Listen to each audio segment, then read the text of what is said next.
Sa larawan sa itaas ay inihahanda ang pera bago isilid sa mga maleta ulit sa Horizon Homes. At yung larawan sa ibaba ay isang halimbawa ng pag-deliver ng pera sa bahay ng isang mambabatas, na siya mismo ay kasama sa pagde-deliver ng pera. Kaya naaawa po ako ngayon sa sitwasyon ni Master Sergeant Gutesa dahil ginawa siyang sinungaling. Ay hindi kayang o halos hirap na buhatin ng 3 katao. As na larawan, ang hilera ng mga maleta na ang laman ay pera.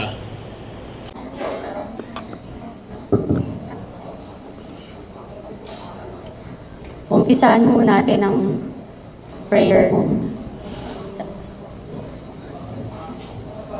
Ganun.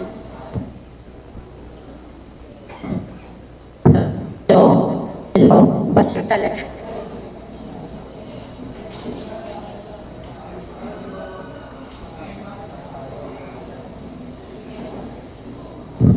Hello. Hello. Basta talaga. Nasaan na yung nag-ayos ng mic?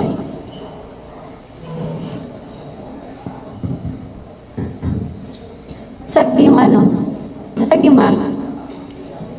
Ha? Sino yung short kamay?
Pwede natin kantay para mamaya.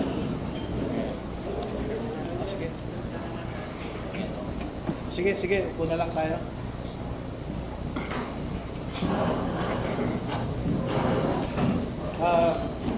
Magandang umaga po sa inyong lahat.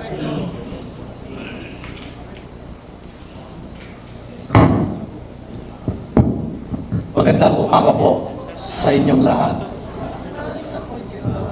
Pangit.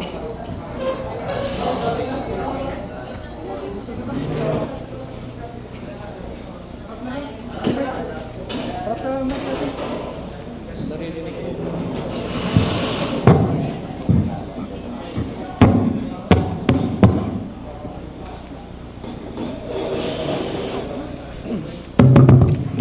Check, check, check.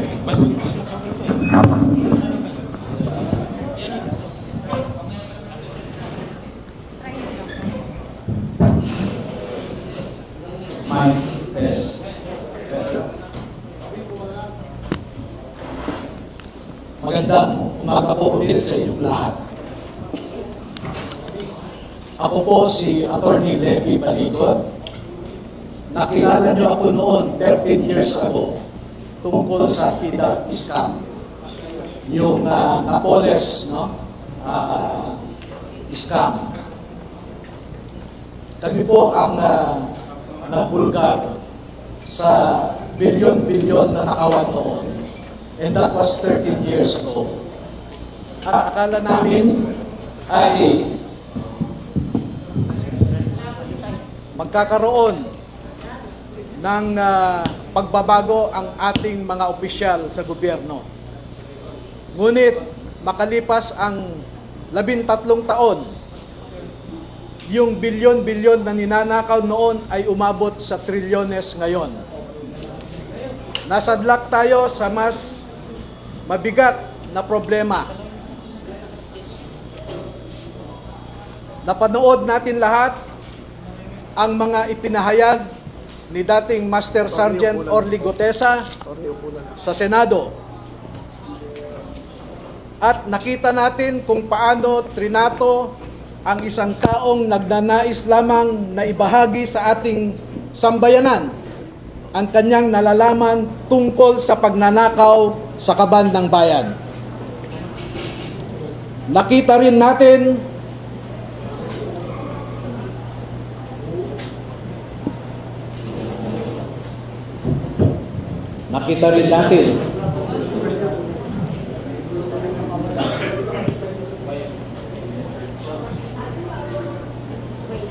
nasaksihan din nating lahat ang mga proseso na naganap sa ICI na inatasan na mag-imbestiga tungkol sa corruption sa infrastructure.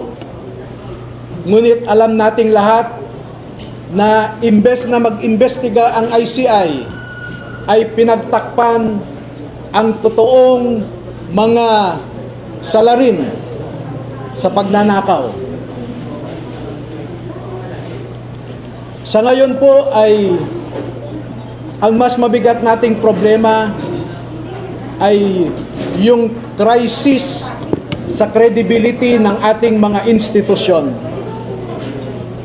Ang mga institusyon natin ngayon na ipinatayo para pangalagahan, arugain ang mga Pilipino ay hindi na natin mapagkakatiwalaan. Makita naman po ninyo, there is a crisis of integrity in the executive. There is a crisis of integrity in the legislature. And if you have listened recently to the proclamations of Ombudsman Crispin Remulla, he alleges also a crisis in our judiciary. Lahat ng institusyon natin ay mabigat ang problema. Pero alam naman po natin na ang mga institusyon na ito are just abstract ideas. Our democracy is just an abstract idea. Our institutions are just abstract ideas. And these institutions operate through the human mind. And if you will, through the human soul and through the human heart. Ang problema natin ngayon ay yung mga nagpapatakbo sa mga institusyon na ito.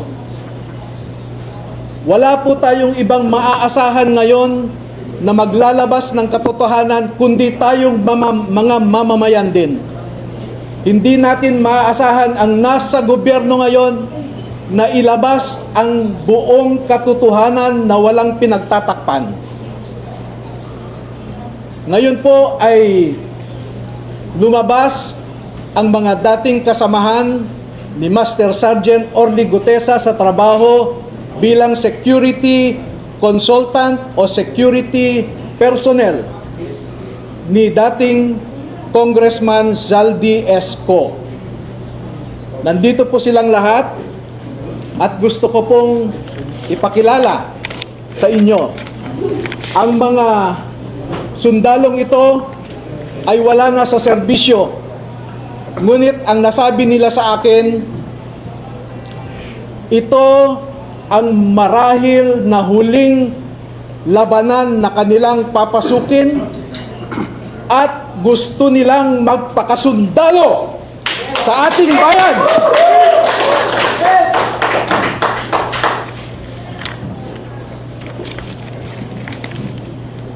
Tinatawag ko po ang isang magiting na Pilipino, si Bernard Tube. Opo. Si Ross, tumatanda na po. Si Rosbert Waupan. Si Benny Bulontate. Si Johnny Budwan. Si Rodante Orbillo. Rainy Boy Julian. Christopher Esquivel. George Villalon Jr.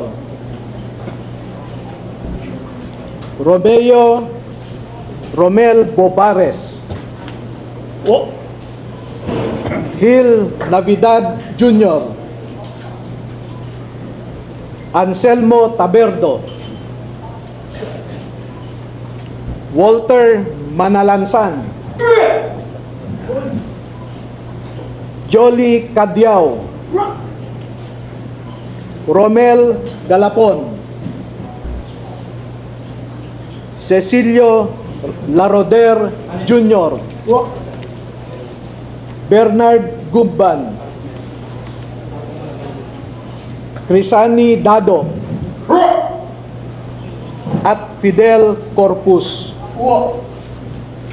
Meron po silang kasamahan na 12 pa na hindi makakadalo ngayon dahil sa mga personal na rason.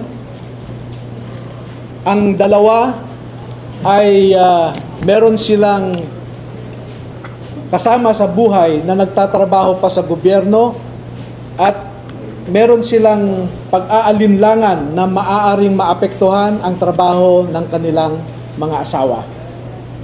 Yung 10 na hindi pa nakadalo ngayon ay tinatawag ko po na second batch at lalabas din po sila sa tamang panahon. Bigyan ko po kayo ng halimbawa ng nilalaman ng kanilang affidavit at kung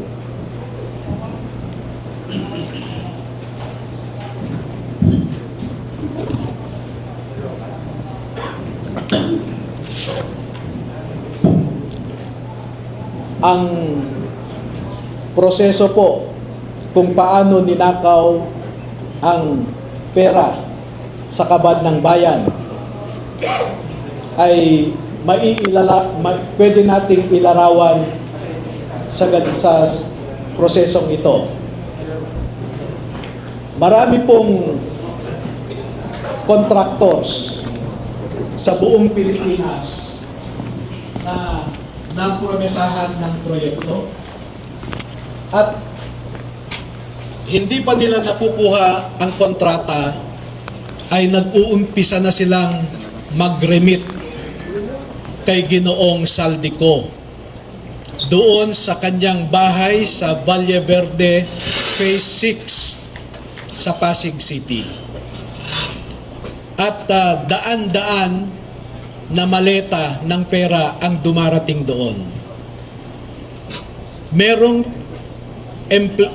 Merong employee si Ginoong Zaldico na binibilang ang mga pera na dumarating sa Valle Verde 6. Pagkatapos nito ay binabalik nila sa maleta ulit at dinadala sa penthouse ng Horizon Homes sa BGC. At mula sa Horizon Homes, doon na manggagaling ang ibinibigay sa iba't ibang mga politiko at mga personalidad sa ating lipunan. Ang halimbawa po ng proseso ay nag-uumpisa sa pagbilang nila ng pera.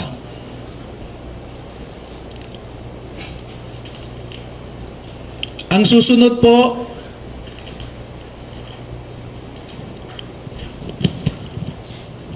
sa larawan sa itaas ay inihahanda ang pera bago isilid sa mga maleta ulit sa Horizon Homes.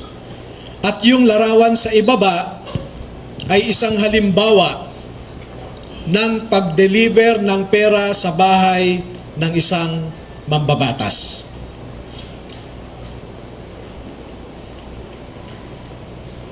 Makikita po ninyo na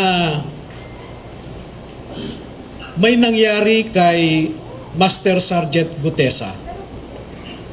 Sa aking tanggap na impormasyon ay napilitan siyang mag-execute ng isang affidavit na kung saan ay sinasabi niya na hindi siya kasali o wala siyang nalalaman sa mga pagde-deliver ng mga mali-malitang pera.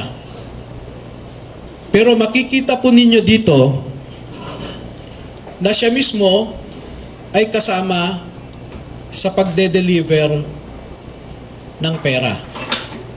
Kaya naaawa po ako ngayon sa sitwasyon ni Master Sergeant Gutesa dahil ginawa siyang sinungaling.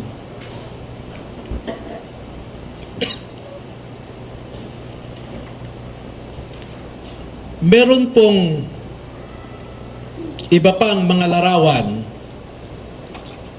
na sa tamang forum later ay maglalahad pa kami ng karagdagang mga ebidensya. Pero ang pagde-deliver nila ng pera ay gumagamit ng eroplano,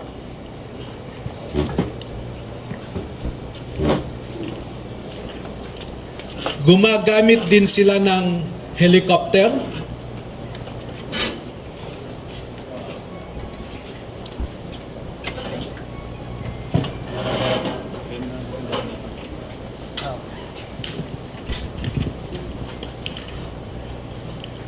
at ganito po ang mga dinideliver sa mga bahay ng ilang mga mambabatas.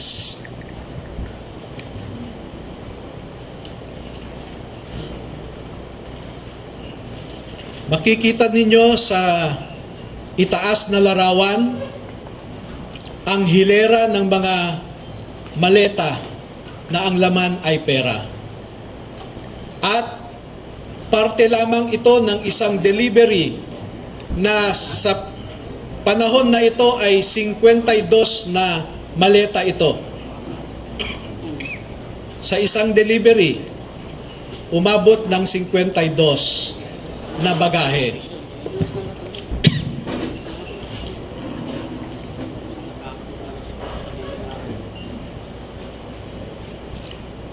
Makikita rin po ninyo na ang ating mga ebidensya ay minsan kinukuhanan ang buong bahay ng mambabatas, buong bahay ng mga ilang nasa media, yung tinatawag nating mga media operators.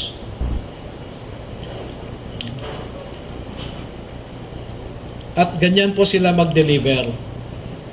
No?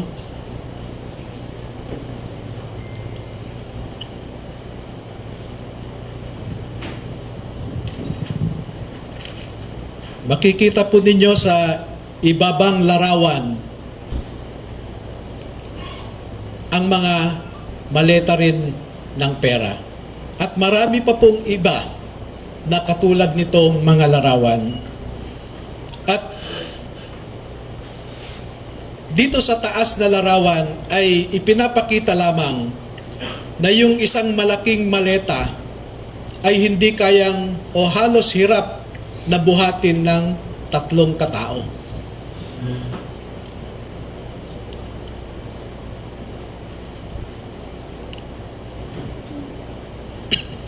Ngayon po ay merong pangalawang aspeto ng affidavit ng ating mga magigiting na Pilipino na nasa harap natin ngayon. Meron silang mahalagang napansin, na obserbahan, at alam sa kanilang personal na pananaw dahil nasali sila sa isang importanteng operasyon. Ito po ay patungkol sa nangyaring operasyon ng ICC. This one? Nasangkot po or nasali ang mga sundalo natin sa ginawang operasyon ng ICC investigators sa Pilipinas.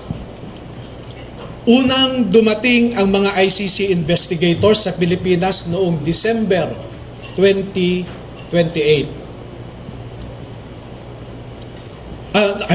December of 2023. At bago mag-December 2023 ay inutusan sila na magpapalit ng peso to dollars.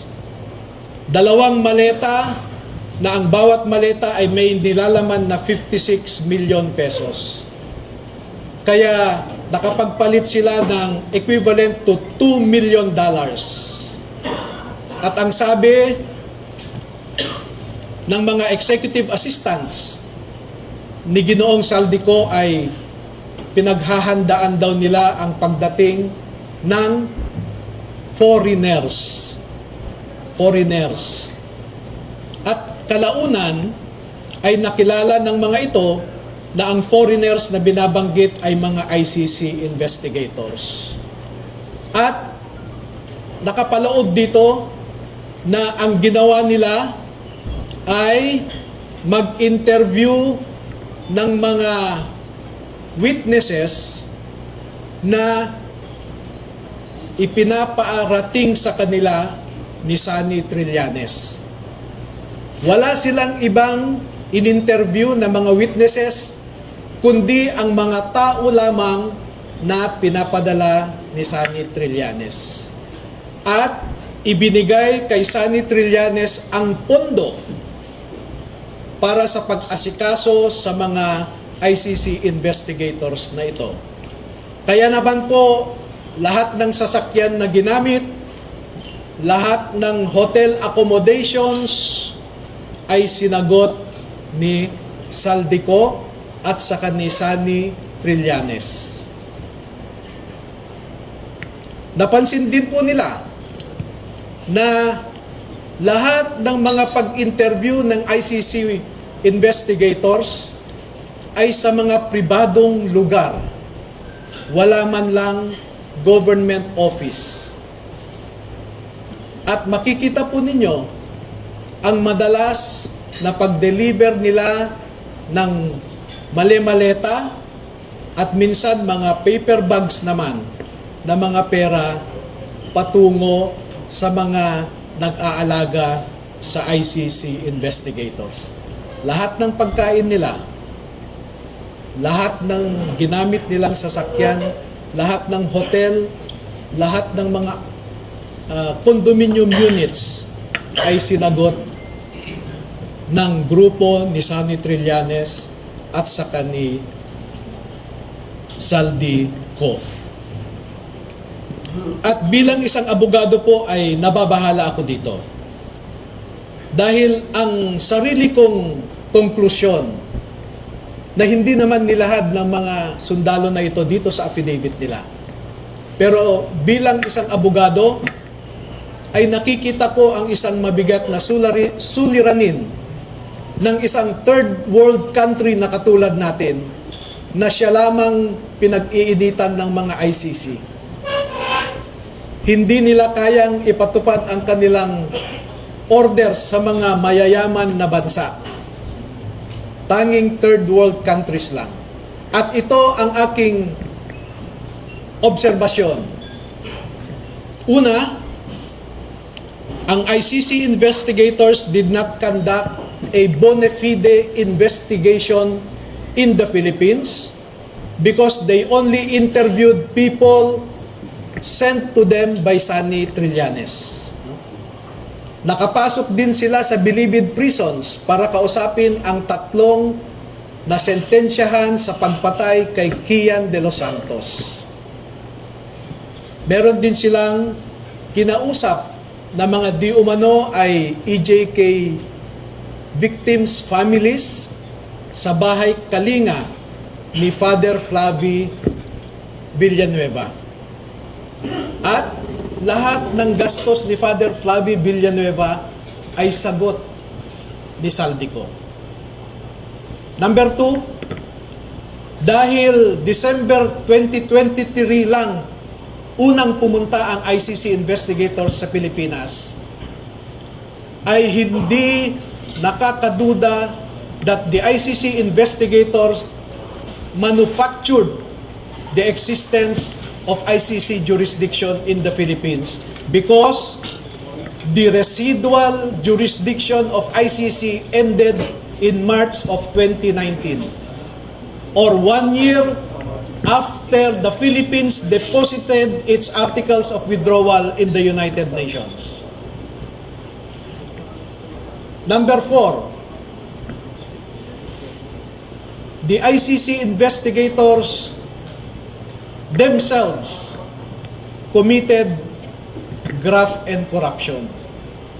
Dahil bakit hinayaan nilang lahat ng sasakyan, lahat ng pagkain, lahat ng accommodations nila ay sinagot ng mga tao na kilala naman nila na kalaban ng kanilang iniimbestigahan. At panglima, ang mandato ng ICC ay di umano protektahan ang human rights ng mga tao. Pero bakit hindi sila nagbigay o direspeto ang human rights ng isang tao na kanilang iniimbestigahan sa pamamagitan sana ng pag-imbestiga ng mga ibang tao na hindi pinapadala ni Sunny Trillanes? So yan po ang buod ng kanilang affidavit. At una ko nang ipaalam sa inyo na bago po kami magbigay ng buong kopya sa inyong lahat, ay pahintulutan muna ninyo kami na isumite ito sa Office of the Ombudsman para makita natin kung umaandar pa ang sistema sa Office of the Ombudsman. Dahil isa ang ngayong ombudsman natin na binanggit dito sa affidavit. Pangalawa, ay magsusumiti rin kami sa ICC mismo para malaman ng ICC ang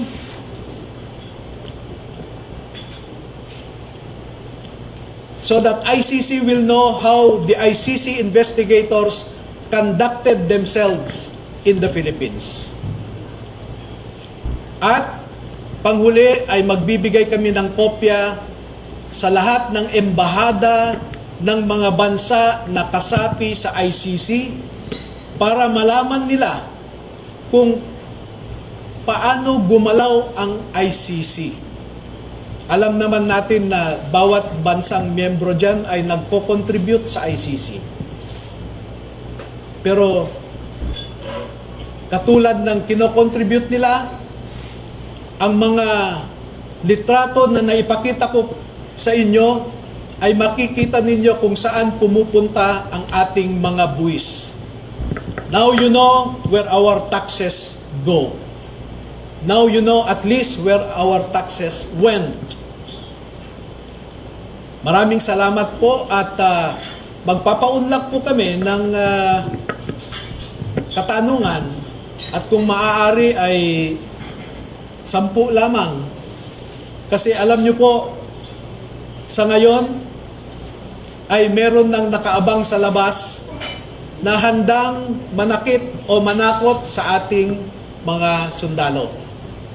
At sa nakalipas na 2 araw lamang ay umigting ang paghahanap ng isang grupo sa kanila na pinangungunahan di umano ng isang tinatawag nilang MC. Initial yon, MC. Hindi ko po alam hanggang ngayon, inaalam ko kung sino yung MC na sinasabi nila. Pero meron siyang inutusan na nasa gobyerno pa at mataas ang rangko sa ating kapulisan para ipatupad ang kanilang gustong mangyari na hindi matuloy ang paglabas ng ating mga kasundaluhan sa katotohanan. At panghuli po, meron akong isang pakiusap sa ating armed forces at saka sa Philippine Marine Corps. Ang mga nasa likod po ninyo ay nagserbisyo sa ating bayan at nandito sila hindi dahil sa politika. Hindi po sila nagsasabi ng anumang mga bagay na magdadagdag pa sa init ng kasalukuyang politika na pinagdadaanan ng ating bansa. Bagkus ay gusto nilang makaambag na iangat ang imahe ng ating mga institusyon katulad ng Philippine Marine Corps na lumalaban sa kalaban ng Estado. Pero kung susuriin ninyong mabuti, ay ang kalaban natin ay ang mga nasa matataas na pwesto sa gobyerno. Do not restrain them from sharing to our people the truth that they know. Because alam nating lahat, ang katotohanan lamang ang magpapalakas ng ating republika. Kung lumalaban tayo sa mga grupo na gustong sirain ang ating democratic institutions, katulad ng mga NPA, mga Muslim secessionist, ang isa pong kalaban natin na totoo ay ang mga nagnanakaw ng pera na para sana sa mga tao. Tayo po ay nagpapakapagod para lang may maihain tayong pagkain sa ating mga pamilya. Pero sila po ay nagpapakapagod kung paano gastahin ang perang ninakaw nila sa atin. Maraming salamat po.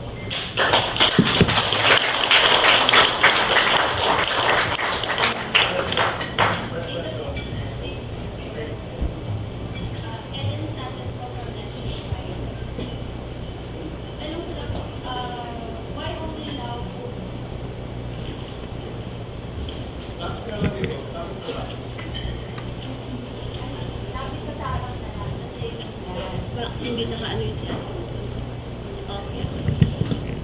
Bakit po ngayon lang po yung kaso yung lang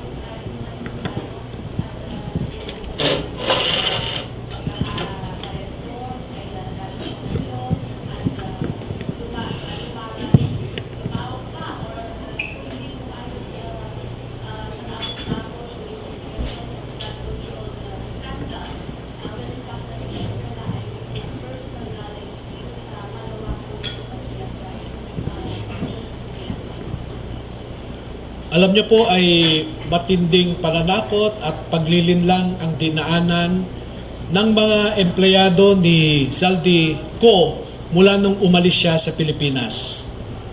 At katunayan, yung MC na binabanggit ko kanina ay tinakot ang mataas na opisyal ng mga ito. Kaya sila po ay medyo naguluhan din dahil pare-pareho kaming ordinaryong mamamayan lamang at noong nakita nila at nakita ko ang pagtrato ng Senado kay Master Sergeant Orly Gutesa na dapat sana ay inalagaan nila dahil siya ay nagsasabi ng totoo, ngunit dahil sa politika ay ang kinalabasan siya pa ang naging masama. At katulad ng sabi ko, makikita po ninyo na yung mga nagnanais na mapagtakpan ang katotohanan ay pinilit nila si Saldico na mag-execute ng isang affidavit na nagsasabing pinilit lang siya ni Senator Marcoleta, pinilit lang daw siya ni dating Secretary Mike Defensor, at isinabi niya doon na hindi daw totoo ang kanyang sinabi na meron siyang kinalaman o partisipasyon sa pag-deliver ng mga mali-maleta ng pera. Pero ipinakita po namin sa inyo ang isang larawan na kung saan nandoon si Master Sergeant Gutesa na kasama sa pagde-deliver ng pera. Pero gusto kong iliwanagin din na si Master Sergeant Gutesa ay na-assign sa isang media operator ni Saldico. Pero sinisweldohan siya ni Saldico. At di kalaunan ay dahil kulang ang tao sa pagde-deliver, kinuha si Master Sergeant Gutesa at 2 linggo lamang siyang nasama sa pagde-deliver. Pero alam nyo po, ang mga kasundaluhan na nasa harap ninyo, mula September 2022 hanggang sa kagitnaan ng 2025 ay 3 hanggang 4 na beses kada linggo na nagde-deliver ng pera sa Forbes Park at sa Aguado sa tapat ng Malacanang. Mahigit 100 beses silang nag-deliver at kada delivery ay hindi bumababa sa 20 na maleta.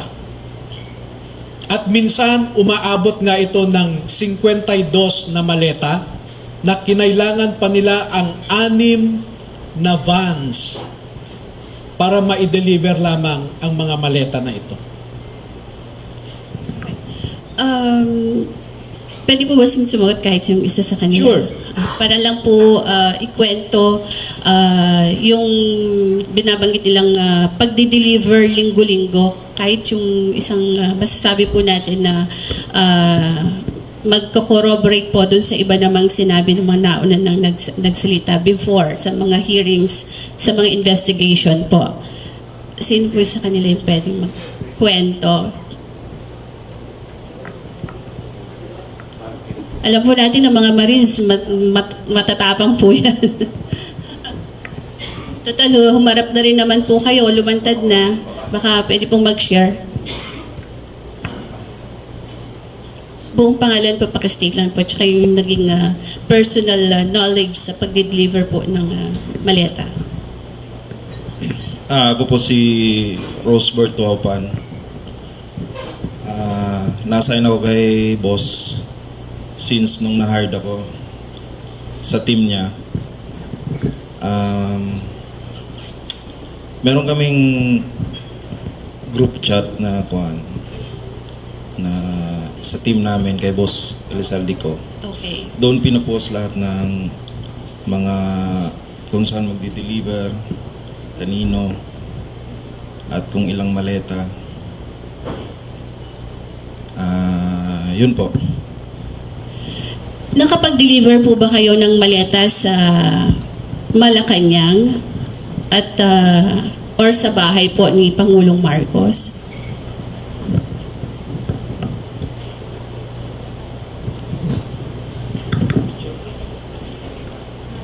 Opo. Ako po si Belnard Tube. Nakapag-deliver po kami. Saan? 41 Forbes po.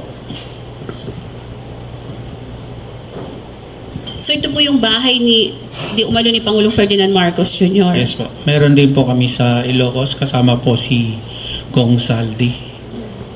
Ilang maleta po yung nag-deliver sa Forbes at saka sa Ilocos? Yung sa Ilocos po ay sa 5 maleta po. Para Okay. kanino po yun? Kanino po yun? Pagkakaalam ko,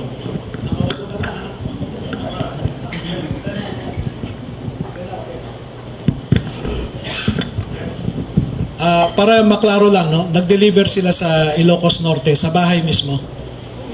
At sa Paway, sa bahay ni BBM. Ha? Oo. At saka may mga katibayan naman, no? Next question po, si Pam po ng Third Floor Studio YouTube, sir. Attorney, sino po ang nasa taas ni Zaldico para ho yung lakas ng loob niyang magbaba ng mga utos na yan, sundin ho ng ating matatapang na men in uniform na ito?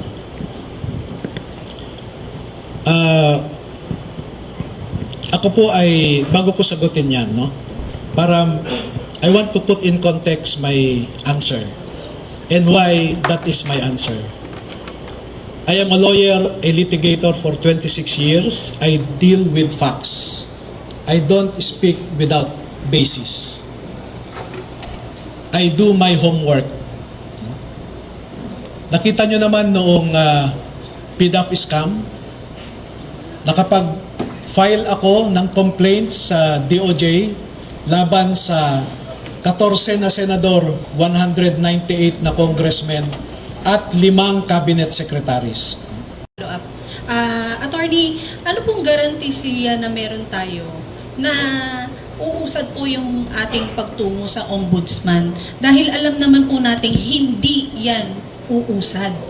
Sana po sa amin ng mga Pilipino ninyo, nakaharap nyo ngayon, ninyo ilahad ang mga dokumentong yan. Alam ko po yung concern natin na ganyan, pero pagbigyan nyo lamang kami na kumapit sa naiiwan pa nating pag-asa na gumagalaw ang ating institusyon. Pero alam ko po, walang mangyayari dito, but I do not want to prejudge how Ombudsman Remulla will act on it. I still hope that he will remain true to his oath of office.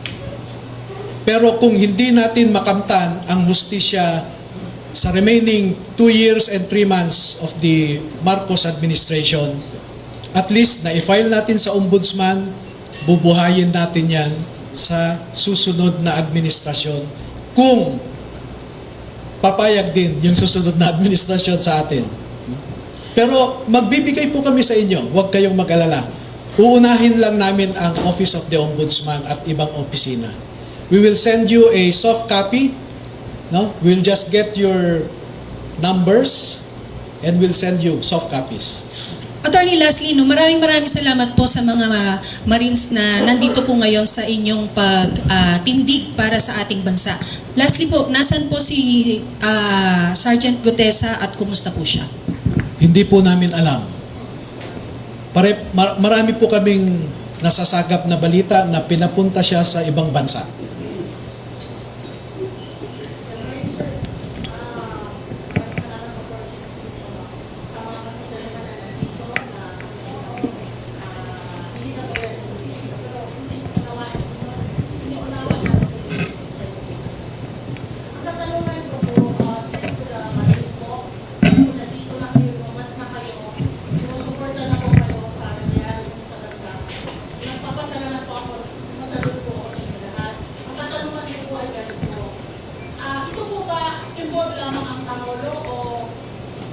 Pati ang asawa niya. Kayo po ba may knowledge siya? Pati asawa niya ang pumasok sa ganito transaction. Ako na lang sasagot.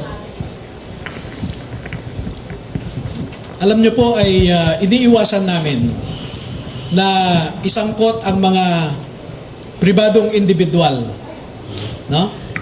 And I consider the First Lady as still a person outside of government. Okay? So technically, she is not a public official. The same treatment is accorded to some media practitioners who receive several maletas. At ang sabi ko nga, hindi naman siya public official, bahala siya sa buhay niya. No? Ang focus lang po namin ay public officials. Bakit? Dahil sila ang pinagkatiwalaan natin na pangalagahan ang mga Pilipino. Pero inihahambing ko sila sa isang pinagkatiwalaan na kasambahay. Pasensya na po sa mga kasambahay. Paghahambing lamang ito. Pero nangyayari naman ito sa totoong buhay na pinagkatiwalaan mo yung kasambahay pero pinagnakawan ka niya. Ito, mas masahol pa sila. Sir, susunod na po. Direktor po ako talaga. Ano ba yung essence ng pagkakas mo ngayon para sa skandalo na nangyayari sa bansa? Matindi po kasi ang nakalap nating impormasyon. Pati sa COMELEC, nadedeliveran ng mali-malitang pera. Paano pa tayo aasa na o maniniwala na ang mga nakaupo ngayon sa pwesto ay tunay na halal ng taong bayan? Yung anomalya po sa COMELEC, as early as the elections of 2016, I participated in the gathering of evidence to prove the Smartmatic anomaly. And you can ask now Senator Soto, Senate President Tito Soto, about the information that I gave him to prove na maanomalya ang ating eleksyon. Meron po kaming ebidensya na ibinigay sa Senado na isipin po ninyo bukas ang halalan, pero may mga vote counting machines na kahapon ay nagtatransmit na. Ha? At ang pruweba namin po dyan ay yung machine lag na ang paliwanag ng COMELEC noong 2018 investigation ay baka po yan ang final testing and sealing noong kinagabihan ng eleksyon. Hindi po pwede yun. No? At ang may mga nakaupo sa Senado ngayon na sila ang nagharang sa investigasyon na yan. At hanggang ngayon, niloloko pa rin tayo ng COMELEC. Seryoso? Hindi. Seryoso.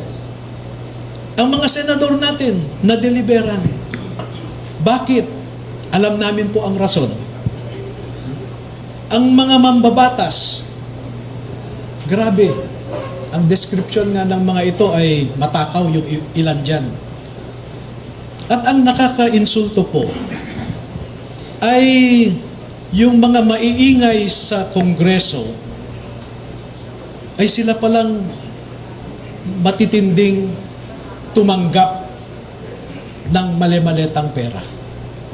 As I said, the executive, the legislative branches of our government are at their lowest in terms of integrity. Executive, ganun din. May mga perang galing sa mga iba't ibang departamento. Ang tinitingnan lang natin ngayon ay flood control. Tiningnan ba natin ang irrigation, for example? Baka mas matindi ang irrigation projects na anomalya. Tiningnan ba natin yung mga reforestation projects sa Department of Environment? Nasasabihin nagtanim sila. Pagdating ng COA, hanapin ang tinanim, sasabihin lang nangamatay ang mga tinanim.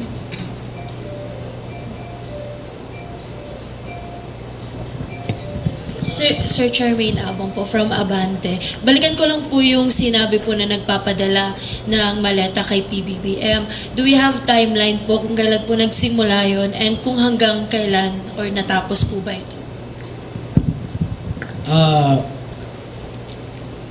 Umpisa hanggang very recent, Anong year po ito? 2022. 2022. Hanggang ngayon po? Nung nabulgar na itong flood control anomaly, siyempre na-stop na. 2024 at anong year po?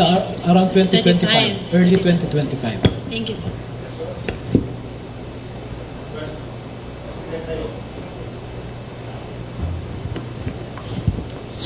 Attorney, good morning po from Alternative Media, Rose po. Sabi niyo po, Attorney, may kasamahan pa po sila na hindi pa, na second batch. Kailan po sila possible na lumantad, Attorney? Yung second batch kasi ay may mga iba silang nalalaman, no?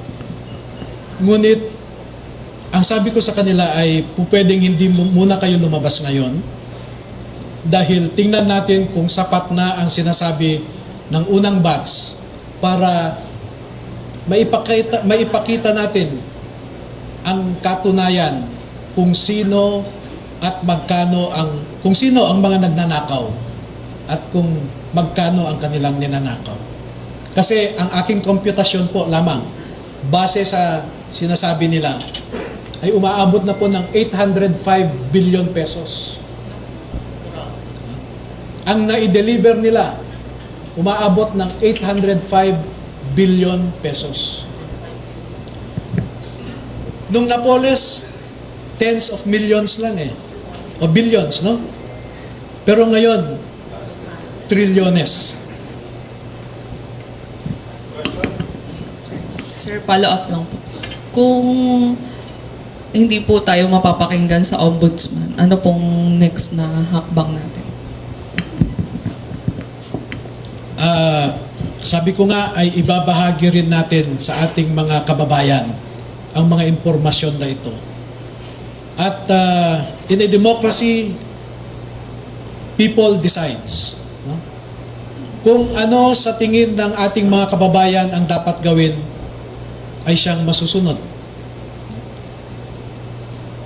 At umaasa kami, umaasa ako, umaasa tayong lahat na sa tamang panahon ang mga kababayan natin, tayong lahat ng mga Pilipino ay gumawa ng tamang hakbang para maiangat ang ating bansa sa kumunoy na kung saan tayo nakalagmak ngayon.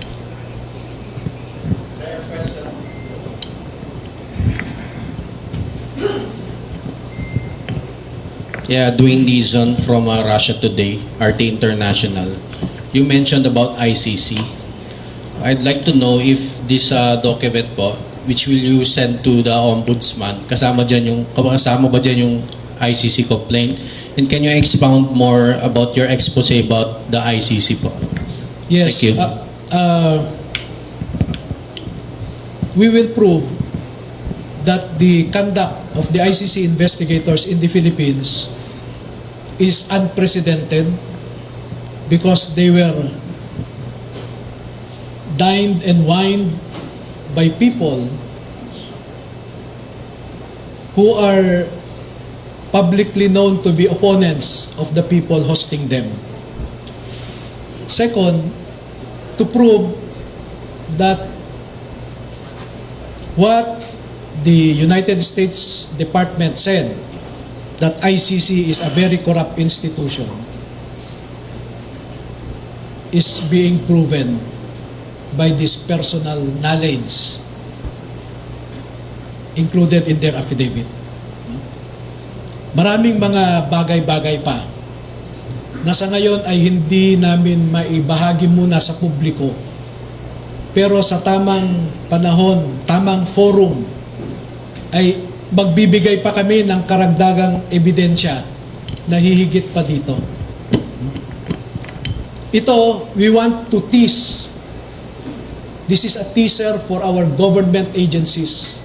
This is a teaser for ICC to look deeper into our allegations, and we are prepared to provide the answers for their questions. Sir, good morning. Almar Forzuelo sa SMNA po, sir. Nabanggit nyo kanina na hindi uusad yung reklamo ninyo dito sa ombudsman nga at umaasa kayo na sa next administration na bibigyan ng pansin yung mga reklamo. Sinabi ni Vice President Sara Duterte na kung sakasakaling... I have to cut you. Wala akong sinabi na wala tayong pag-asa sa ombudsman ngayon. What I said was, humahawak ako sa manipis na pag-asa na gagawin ng ombudsman ang kanyang trabaho.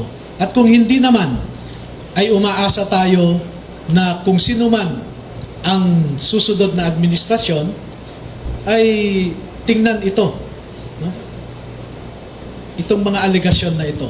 Binanggit ni VP Sara na sakasakaling manalo yung kanyang katandem, ang magiging mandato ng kanyang Vice President ay hahabulin yung mga mastermind sa pagnanakaw nga ng Kabanabay. Anong masasabi mo dito, sir? Kami po naman, regardless of administration, now or the future administration, we are ready to cooperate. Kaya kami magsusumite sa ombudsman because the first action that I'm expecting from the ombudsman is to invite us and ask questions about their affidavit and more. No? Open kami na makipag-cooperate sa administrasyon ngayon. Dito lang po, may iba lang. Attorney, ano po yung here po, Attorney Eden Santos from Net25 ulit. Ano po yung main objective ninyo sa paglantad ng ating mga sundalo at paghahayag ng kanilang nalalaman dito sa maanomaliyang flood control mess at iba pang korupsyon? Hanggang saan po kayo hahantong? Gaano po yung tapang na ninyong lahat? Alam naman natin yung mga critics ng gobyerno ay pinatatahimik po, ilang congressman yung nasampahan ng kaso sa ethics, nasuspinde.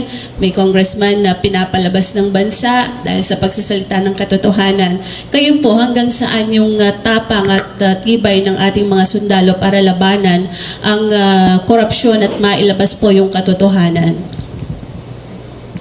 Now, as before, our intention is clear.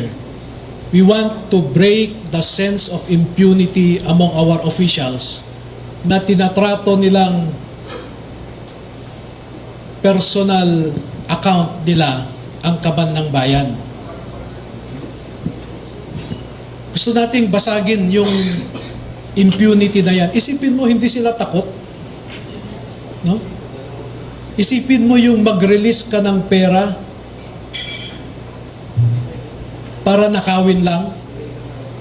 That's why in their affidavit, we want also former DBM Secretary Amena Pangandaman to account for her neglect and for accepting something in return for his oversight, for her oversight. Nandito si Secretary Pangandaman. Attorney, balikan ko lang po, pasensya na, review lang natin. Ang nasa taas po ay si Bongbong Marcos. Ang nasa ilalim po niya ay isang Martin Romualdez at isang Zaldico. Sino po ang pinaka-leader or super admin na tinatawag nung group chat po ng ating mga Marines dito para magbaba ng utos na ang maletang ito ay papunta sa Paway, ang maletang ito ay papunta sa Aguado and all? Sino po? Yung chat group na sinasabi kanina ay minsan kasi dalawa lang ang kasama sa pag-deliver. At sasabihin, nag-deliver kami ng ganito sa ganyan, no? So, yung ibang miyembro ng chat group, wala silang personal knowledge. Dahil dalawa o tatlo lang ang nakasama. Katulad ni Master Sergeant Tube, for example, siya at saka si Saldico lang ang nag-deliver, no? So, sineshare niya sa chat group nila. So, yun yung context ng chat group. yung leaders ay yung administrator ng chat group. Kasama dyan,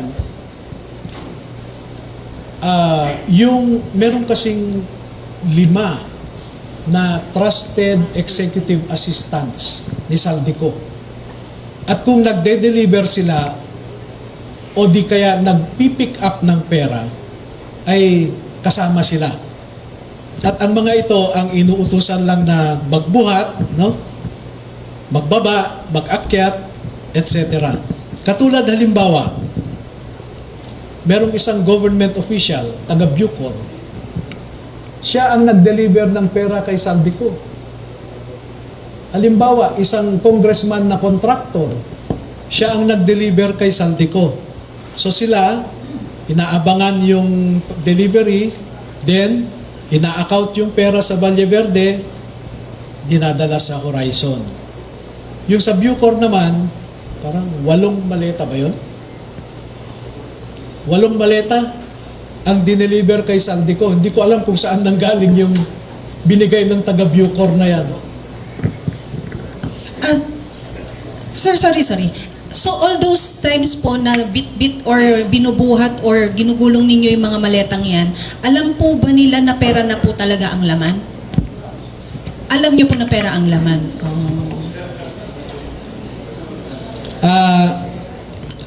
Ito po, no? Halimbawa nito, makikita nyo yung portion na ito, crinap ko lang, tuhod yan ng isa sa kanila. Tuhod niya, nakuhanan nung nagpicture, no? So, alam nila na pera. Magandang umaga sa lahat. Maraming salamat po sa inyo. Advance salute sa mga ex-military natin na lumabas ngayon para panindigan ang kanilang mga nalalaman. Ang tanong ko lamang po, just in case po ba na sila ipatawag sa isang Senate hearing or what, sila po ba ay nakahanda na dumalo dito? Dahil din lamang po natin maipapakita ang tunay na essence ng paninindigan. Yung makita ka sa media at makita ng mga buong sambayan ng Pilipino ang inyong tapang at paninindigan. Salute po sa inyong lahat. Kayo po ba ay nakahanda na humarap sa Senate hearing? Maraming salamat sa inyo. Kasama namin kayo sa laban. Para sa bayan at mamamayan, mahalin natin ang Pilipinas. Can we have Sir, Attorney, last three question questions, po. please? Last 3. Sa Ronda Balita Nacional, Marites Escoto po, nasa inyong harapan.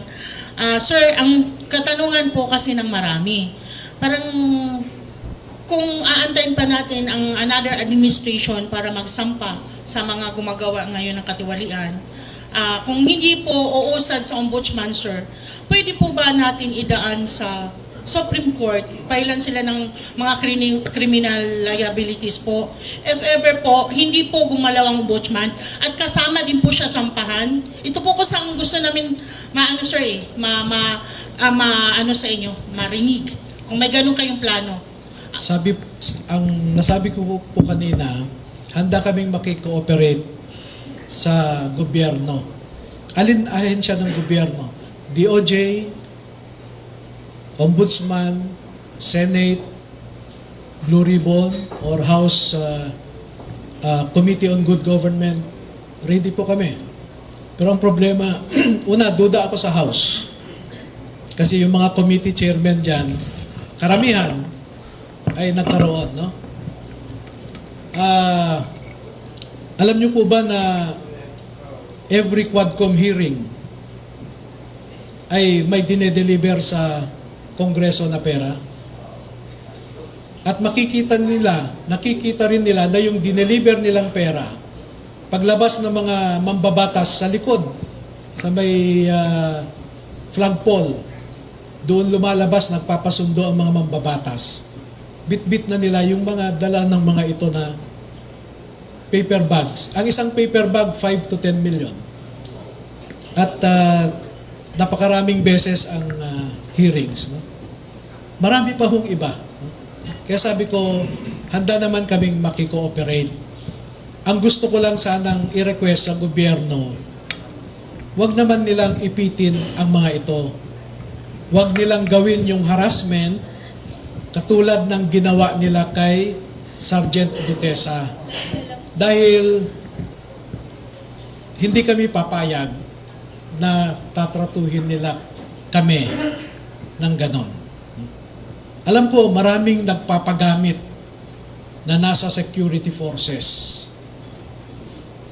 Maraming nagpapagamit. Pero isipin nila yung esprit de corps. Kung galing sila sa PMA, tandaan nila yung honor, integrity, courage. Kung sa Philippine Marines nila, tandaan nila yung kabayanihan, karangalan, at katungkulan. Sa mga pulis, tandaan nila yung motto nila, to serve and protect. Sa Armed Forces of the Philippines, tandaan nila, ang constitutional obligation nila is to protect and serve the state and the people. Hindi naman sinabi ng Constitution in 4 instances. Ang sabi, the Armed Forces of the Philippines is the protector of the people and the state. Hindi niya sinabi to na government or the administration. Maliwanag doon. Ang state kasi is comprised of 4 elements, no? People, government, territory, sovereignty. Bakit sa 4 na beses, 4 na paulit-ulit, ang sinabi doon, the armed forces is the protector of the people and the state? Bakit hindi niya sinabing government and the state? Or sovereignty and the state? Hindi eh. Attorney, pahabol lang po. Nag-deliver din po ba sila ng, sir dito po, nag-deliver din po ba sila ng mali-maliatang pera para sa impeachment? Ni VP Sara in particular. Naka-detalye po dito sa affidavit nila na may dinalang pera para sa mga pumirma. Okay? Sa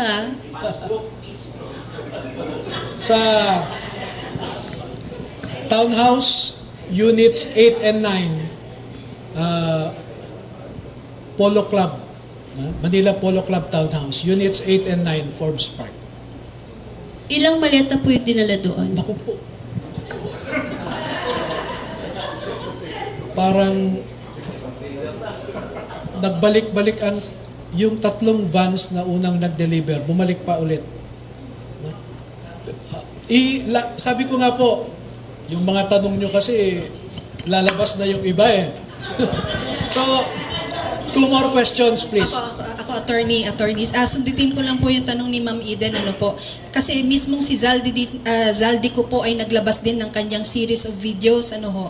At meron din pong screenshot doon na merong release ng mga pera ng March 11, 2024, sorry. 5, nung kinuha si PRRD. Yun po bang release ng perang yon?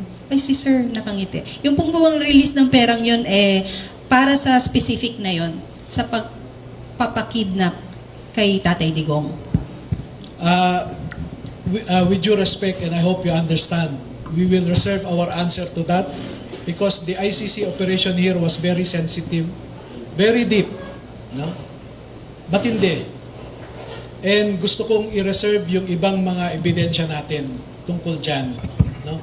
Baka sabihin nilang naninira lang tayo sa ICC tapos i-connect kami kay Duterte dahil ongoing ang hearing sa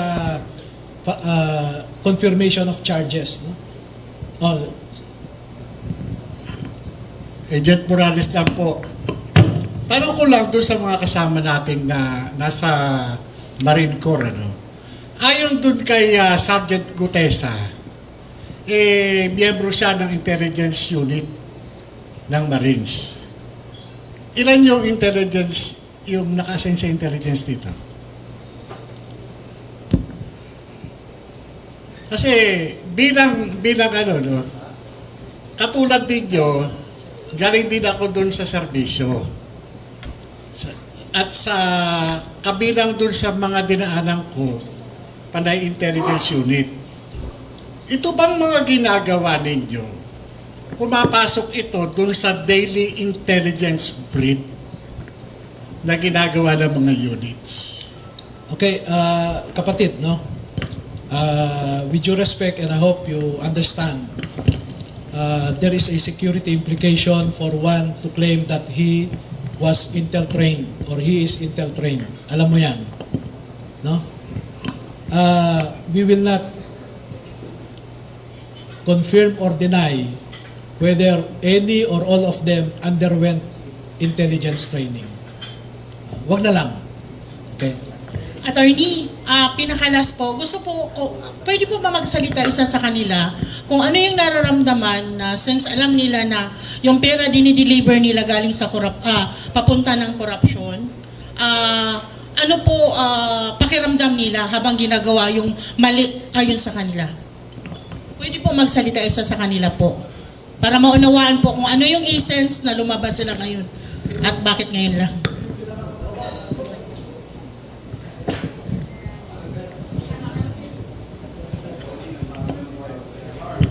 Hello. Good morning po. Ako po si Johnny Buduan. Ganito pa kasi ang nangyari sa akin.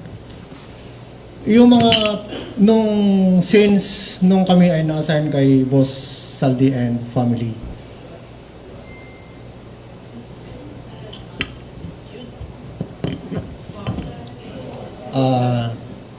yung mga pera kasi ma'am na dumadating at mga pera kasi yan ma'am is hindi namin alam na galing sa masama. Although kami ay isang empleyado lamang ni Boss Saldi and family. Kaya nung lumabas po yung issue na flood control na yan, doon namin po napagtanto na yung mga mali-malitang pera na yan na aming dinideliver sa mga iba't ibang nakaupo sa ating mga gobyerno ay galing po pala sa nakaw.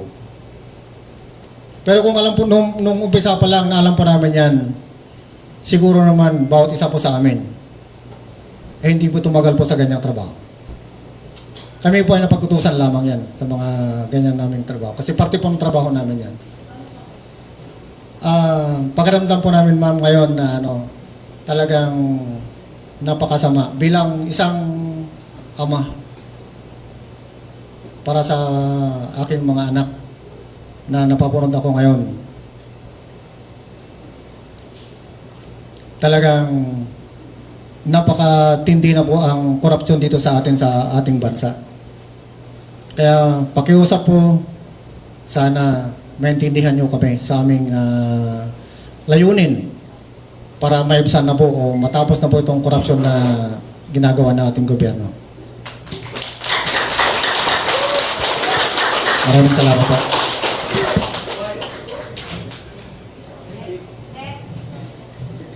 Ako po last. Sana ako na po ang pinakalas. Sorry po.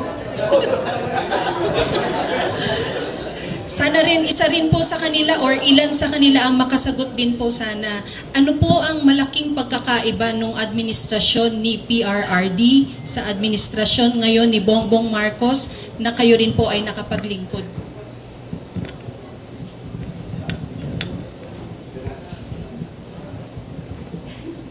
Malaki po ang diferensya. Nung si PRD po ang nakaupo. Nung si PRD ang nakaupo bilang presidente ng Pilipinas, makikita po natin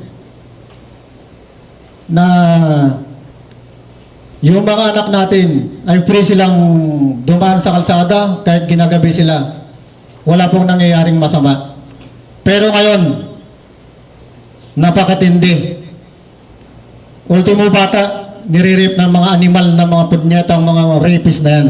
Mga adik. Lumantad na lahat ng mga adik. Wala nang umupo si PBBM. Yun lang po. Wala po.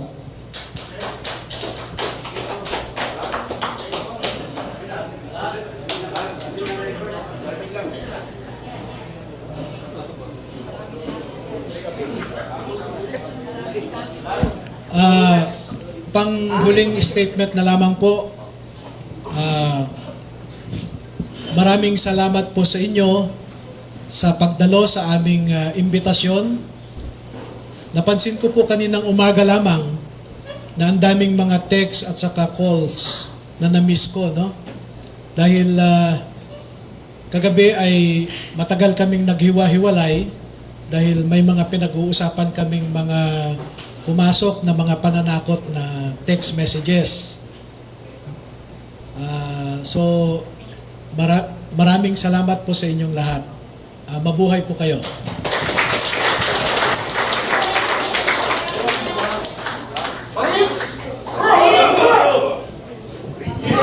Kakanta po kayo. Papakantayin natin ang ating mga Marines. Pero kakanta po muna sila ng bayan ko. Oo, yun po ang request ng mga kasamahan ko na pagkatapos nito ay gusto nilang kantahin ang bayan. Okay, sinong mag-umpisa?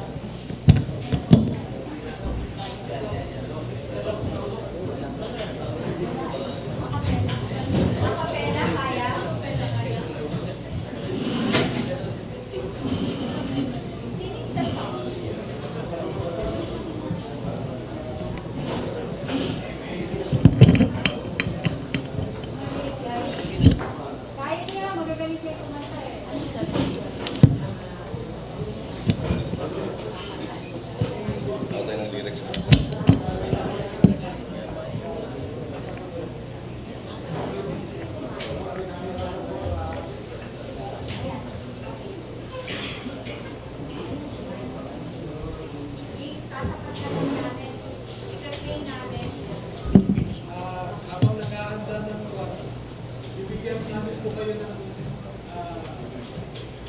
Matrix. analysis kung saan pumunta ang mga pera. Bibigyan namin po yung soft copy sa inyo. Okay, game.